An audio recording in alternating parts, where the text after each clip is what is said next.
का रे, डोळ्यात पाणी का? फक्त यासाठी रडतोयस ना की तुला माझ्याकडे अक्कलकोटला येता येत नाहीये. इतर लोक जातात आणि तुला मात्र परिस्थितीनं बांधून ठेवलंय याचं वाईट वाटतंय ना. तू तिथे येऊन त्या गर्दीत मला शोधतोस, पण मी तर तुझ्या घरातल्या त्या कोपऱ्यात तुझ्या देव्हाऱ्यात मांडी घालून बसलोय. बाळा, मंदिरात मी राजा म्हणून बसलोय लोकांचं गाऱ्हाणं ऐकायला, पण तुझ्या घरात मी बाप म्हणून वावरतोय तुला सांभाळायला.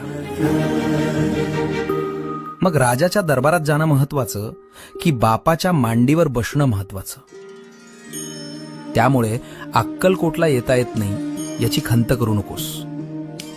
आत्ता याच क्षणी डोळे मिट आणि बघ, मी तुझ्या समोर उभा नाहीये, तर मी तुझ्या आत बसलोय.